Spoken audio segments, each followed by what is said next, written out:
welcome to Channel 239 News. I'm your host, Jacob, and today we're going to be talking about the American education system.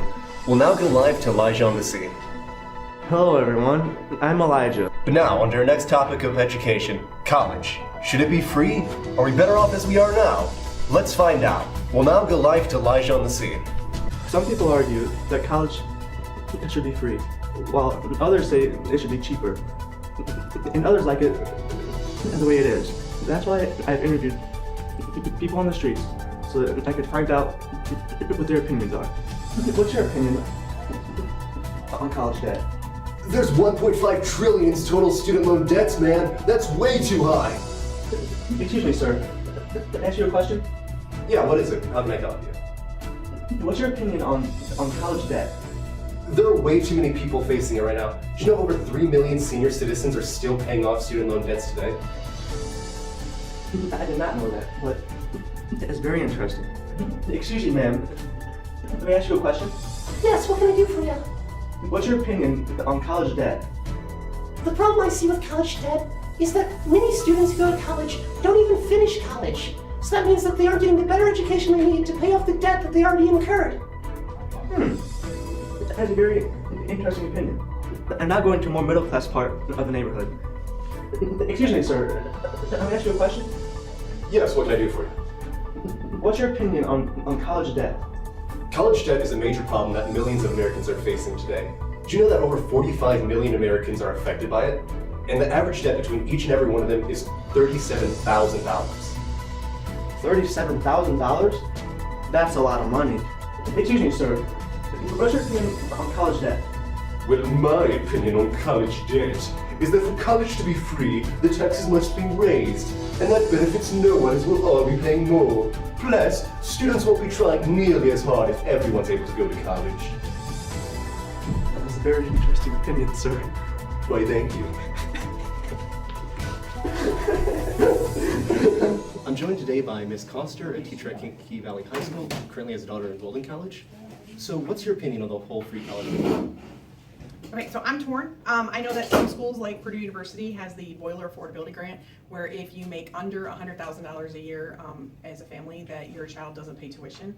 And there's also local colleges in our area like IUN, Purdue North Central, which gives you the availability of a lower cost education with the same Purdue is on your certificate. So whether you get a degree at Purdue North Central or Purdue, it still says Purdue. But a lot of students, they take out student loans and they know what they're doing. And they feel like it's okay to go in debt $80,000 to get a 4-year degree and come out making, 40 grand. So it's kind of like a mixed bag. You don't want to enable them to go to college and not make bad choices, knowing that there's, someone else is going to pay for it. Yeah, gotcha. Yeah.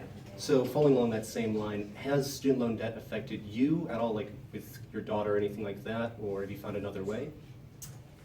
Oh, so my daughter, we prepared for her, and so we started out her freshman year, and she did everything she could to make her like holistically look well. So when it came to scholarships, she's not paying for college this year. Gotcha. And so last final question, do you have any advice for how we could help eliminate the problem of college debt? I think that people just need to make better choices. Sometimes colleges are not accessible to everyone, and that is okay. You can actually go to Ivy Tech for several classes, get your undergrad started for 2 years, and then transfer them to bigger schools like Purdue or IU Bloomington if you want to, and still get the same education. That sure is some interesting input that I hadn't thought of before. I'm getting news. We're getting a spike of callers coming in. We'll now go live to Tom Reed and hear what he has to say about the education matter. The money that is coming off of that endowment, the interest, the investment return, portions of that go to working families. The people that are over the cliff, that are kind of said, that are told, there's no financial aid for you because you're making too much money. You're making $100,000 a year, $150,000 a year. And at school prices, where back in our backyard, university just raised its tuition $74,000 a year.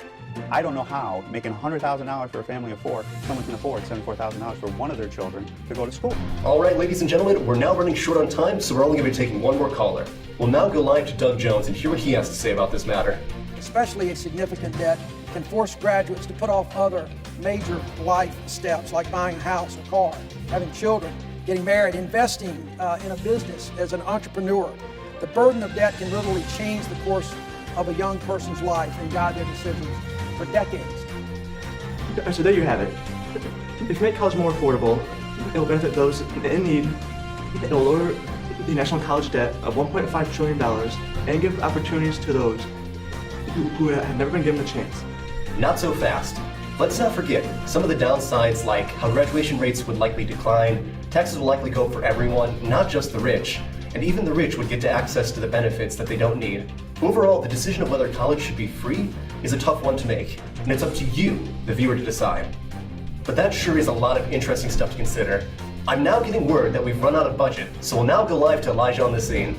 I don't know what's going on. The world is green. This is really messing me up right now. Guys, please help.